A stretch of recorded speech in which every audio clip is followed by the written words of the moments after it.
இனிய காலை வணக்கம் அன்புக்குரிய மாணவர்களே. இன்றைக்கி ஒரு அற்புதமான குறள் பார்க்கலாம்.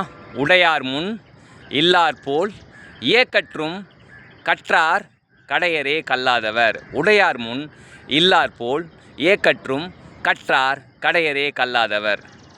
யார் கற்றார், யார் படித்தவங்க, யார் கல்வியில் கற்று சிறந்து விளங்கினவங்க அப்படின்னு பார்த்தீங்கன்னா, ஒரு வறியவன் செல்வம் மிகுந்தவங்கிட்ட எப்படி அந்த செல்வத்தை கேட்டு பெறுவான் பார்த்தீங்கன்னா, தாழ்ந்து பணிந்து அந்த செல்வத்தை கேட்டு பெறுவான்.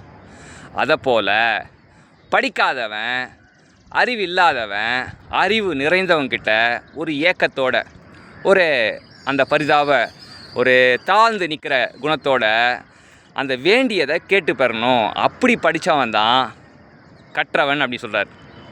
யார் கற்றவங்கன்னா, பணிந்து தனக்கு தெரியாத கேட்டு தெரிஞ்சவங்க தான் கற்றவன். அப்படி இல்லாதவங்க எல்லாருமே கல்லாதவங்க தான். வள்ளுவர் தலை கடை அப்படின்வார். தலைனா முதன்மையானது, கடைனா கீழானது. இப்போ படிக்காமல் இருக்கிறது, கல்வி கற்காமல் இருக்கிறது ஒரு கீழான செயல் அப்படின்னு சொல்கிறாரு. கடையரே கல்லாதவர் அப்படின்றார். படிக்காதவங்கள கடையரே அப்படின்னு சொல்லிட்டு அவர் திட்டுறாரு. எனவே அன்புக்குரிய மாணவர்களே, நாம் கல்வி செல்வத்தை தாழ்ந்து பணிந்து பெற்றுக்கொள்வோம். வாழ்வில் சிறப்பாக இருப்போம். வாழ்த்துக்கள் சாம்பியன்ஸ்.